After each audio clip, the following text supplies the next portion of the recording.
আসসালামু আলাইকুম এভরিওয়ান। আজকে আমি আপনাদের সাথে পেঁপে ভর্তার একটি রেসিপি নিয়ে হাজির হলাম। আর এই ভর্তাটা খেতে এত মজা, ছোট বড় সকলেই পছন্দ করে। তো চলুন দেখে নিই।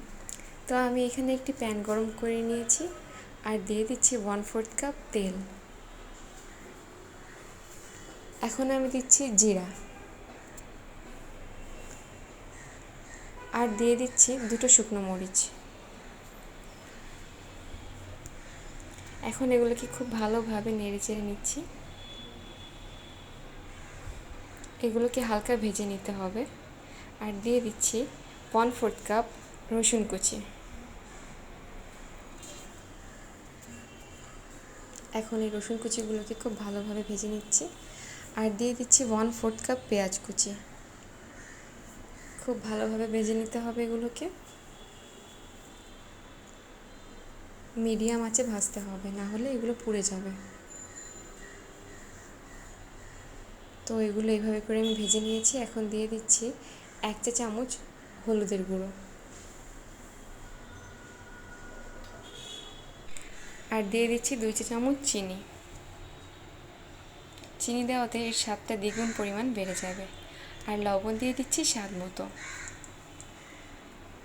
এখন একটু ভালোভাবে নেড়ে নিচ্ছি। এখন এখানে আমি 500 গ্রাম পেঁপে সিদ্ধ দিয়ে দিচ্ছি। পেঁপেটাকে খুব ভালোভাবে সেদ্ধ করে নিয়েছি। এখন এভাবে করে আস্তে আস্তে খুন্তি দিয়ে কেটে নিচ্ছি। খুব ভালোভাবে এভাবে করে ভর্তা ভর্তা করে নিতে হবে।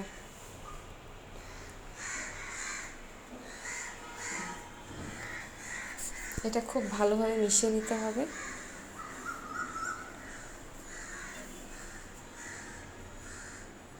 খুব ভালোভাবে মিশিয়ে নিচ্ছি।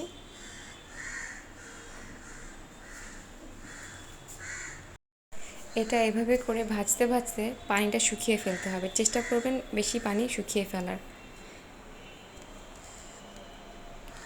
প্রায় পানি শুকিয়ে এসেছে। আমি একেবারেই পানিটা শুকিয়ে নিয়েছি। যতটা পানি শুকানো সম্ভব শুকিয়ে নেবেন, তাতে করে স্বাদ দ্বিগুণ পরিমাণ বেড়ে যায়। আর এই খাবারটা ছোট বড় সকলে খুবই পছন্দ করে। খুব ভালোভাবে শুকিয়ে নিচ্ছি। নাড়তে থাকতে হবে, না হলে এটা পুড়ে যেতে পারে।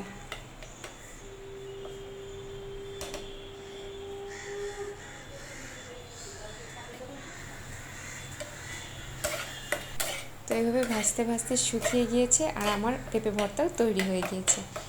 আপনাদের রেসিপিটি ভালো লাগলে অবশ্যই লাইক, শেয়ার এবং সাবস্ক্রাইব করে আমাদের পাশেই থাকবেন। আল্লাহ হাফেজ।